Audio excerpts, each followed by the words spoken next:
It's time for Law in Our Life. That means we have Hyunju here in the studio with us. Hello, Hyunju. Hi. How are you doing today? Good. How are you doing? Oh, I'm fine.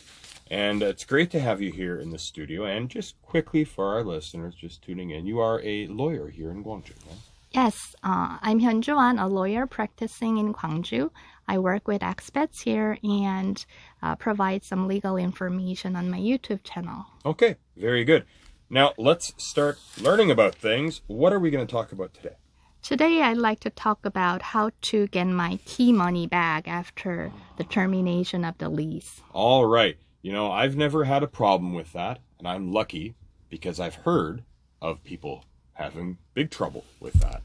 And, you know, the key money thing, the deposit, we have it in North America, but it's usually a bit larger here. It's a little bit different. Mm-hmm. So tell us about it. So when you move out of one place and move into another, you may have headache of getting back your key money on time. Mm-hmm. What can you do if your landlord refuses to pay the key money back? Oh, I don't know. What can I do? So before we begin, if you are planning to move out at the end of the lease contract, you should first notify your landlord that you do not want to renew the contract. Mm-hmm. You should notify at least a month before the end date of the contract. Okay. Since sometimes it can be critical, you may want to text the message or record your phone conversation with the landlord to keep evidence that you notified on time. Got it. So the recording of the phone conversation between you and the other person, like the landlord, is usually not a violation of law, so you do not have to worry about that part. Okay. Do I have to tell them I'm recording it? No, you do not have to tell them. Because I'm a part of the conversation. Yes. All right. Well, that's good to know. So I let them know, hey, I'm not renewing this contract. Give them at least a month's notice so they can be ready to fill it up afterwards or clean it out, whatever they're going to do. But as we approach that, then we find out they're saying they're not giving me it back? Yes. As your moving day is coming up, the landlord might say that they do not want to give your deposit back until the new tenant comes in. Mm-hmm. And she may add that there is no one interested in your unit, so you should wait. Right, saying that they don't have the key money anymore. No. And they're not going to have it until someone else gives it to them when they move in. Yes. Is that okay? No. According to the law, the landlord has a responsibility to return the key money back on the end date of the contract. Mm-hmm. So what if they refuse to pay back on time? Mm-hmm. Your option is that you can stay until you get your key money back. Yeah. But if you are using this option, you are also responsible to pay the monthly rent until you occupy the place because you are like kind of utilizing the unit. Okay. Or you may decide to just leave the house. So if you vacate the house and just left a few household items and lock the house, in this case, you are not benefiting from the house. So in that case, you are not required to pay the rent. All right. If you think that your landlord will not be cooperative in returning the key money back, you can also use the 내용 증명, which is the certification of contents, to inform the landlord of the damages you can ask in case she refuses to pay. Like, if you don't pay me on time, you will be responsible for this kind of damages that I'm suffering now. Okay. All right. Of course, I can't just make up any number, right? No. Okay. Fair enough. What if they still don't give it back? So if your landlord refuses to return the key money back, you will be entitled to get your key money back. And in addition, you can ask for the special damages, such as the deposit money that you put in the new house and some consequential damages such as broker fees. Mm-hmm. To claim such special damages, it should be the foreseeable damages, which means that your current landlord should have known that you paid a deposit in the new home. Mm-hmm. Therefore, you should also state that you paid a deposit in that letter that I told, 내용 증명, the certificate of contents, to inform the landlord to later ask for such special damages. Uh-huh. All right. Well, that's pretty interesting. I think I understand it.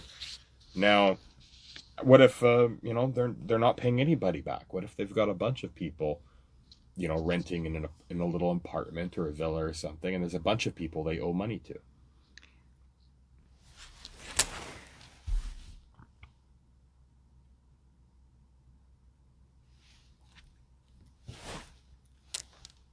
It'll connect with this. It's a bit like different. Well, because this is about being the priority. So that's why I said that. Oh, okay, so okay. Setting up the priority. Okay. In that case, the law says that when a tenant occupies a house and registers their ID under the address, they will hold a priority in getting paid their key money back than others. So if the landlord is responsible for several debts from different sources, like different creditors, you can claim your right as a superior creditor and can be paid your key money before others are paid. All right. So it's very crucial. But to maintain such superiority, you should occupy the place. Therefore, if you move out and did not leave anything in the house, then you will lose the power of defense and superior position to get your key money back. So you should be very careful before you move out. Now, well, I have a question. You know, what if I don't want to pay any more rent to this person? So I've moved somewhere else, but I want to maintain my position as someone they owe money to. So I leave something in the apartment. Like, let's say, you know, I leave a chair. It'll be hard to argue that you are still entitled for the superiority. There is another option that you can use. All right. So if you want to move out at the end, but you do not have the key money with you, then you can file for the order of release record, which is 임차권 등기 명령제도. Through this order, you can record your lease right, even though you moved out, and keep your superior position as a tenant. Oh, okay. Yeah, so there is a way. After you record your lease right, you do not need to pay the rent because you are not occupying the unit anymore. And you can still claim for the interest for late payment of key money. Okay, well, that's good at least because it's probably a lot of money, so I probably am losing interest. Now, what if you mentioned earlier that if I leave some stuff in there, I don't have to pay rent? Yes. But what if my landlord, after I've left, opens up the apartment and throws my stuff away? You know, what if they had their own key? Which I think a lot of landlords probably do. Like, are they allowed to enter my home afterwards, after I've moved out and I'm not paying them rent? No. Really? Okay. That's good to know. But it can be critical because I know a landlord who has the kind of empty house with some household items in it for like 2 years. And he came to me asking, can I just open the door and throw those household items out? The legal answer would be, I would rather ask you to contact the tenant, but it's almost impossible to contact the tenant and let him come back. Well, but had that person paid their key money? For him, no, he was there still a key money dispute? No. Okay. He just left with his stuff in it. Okay. And never received the key money? He didn't have any key money to get it back. All right. This is interesting. There's a lot of different issues here. Remind me never to own property here. I don't want to rent it out and deal with it. Now, what if I still haven't gotten back my key money after dealing with all this stuff?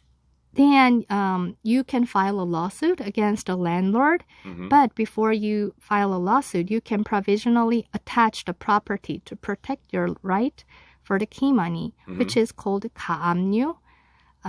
Because the lawsuit will take months before you see the final decision of the lawsuit, you may want to take the provisional measure to secure the asset of the landlord to satisfy the award at the end. Oh, okay. Is that kind of like a lien? Yes. Okay. So you're putting a claim on their property. Yes. Saying that if they don't pay your key money, then in the future, if they sell their property, some of that money automatically goes to you. It's a bit different. It means like I have a kind of possibility to win the case later. And if you trying to sell it before I win the case, then I will have no assets that I can satisfy my future award with. All right. So I'm going to keep it as it is for a while. So they can't sell it yet. They can sell it, but the buyer will be attached with my right. Okay. All right. Yeah, I mean, liens are complicated yes, as well. It's a long story. Right, yeah, because when you buy property, you have to be careful, right, that there's no liens against it and that kind of thing. That could probably be a whole separate episode or something like that. All right. Is it a common thing for people to worry about key money? I think sometimes it happens more to foreigners because the landlord thinks, well, they're leaving. If they're leaving the country, I just have to wait until they have to go. And then they're in another country and it's hard for them to get their money back. Do you think it's more common with foreigners? No, I don't think so. Okay. It's more about like they don't have the key money with themselves at the very end of the lease contract, and they cannot find the new tenant on time. Okay. That might cause the problem. Okay, so you don't think it's like on purpose, like I'm just going to try and not pay them? No, or sometimes there can be some disputes about the maintenance. Oh, okay. After the lease contract ended. All right, we can talk about that another time too. Thank you so much for coming in today, Hyunju. Thank you for having me. And this is on your YouTube channel, right? Yes, you can find me on YouTube by searching Korean Law 101. All right, great. Take care. Thank you. Okay.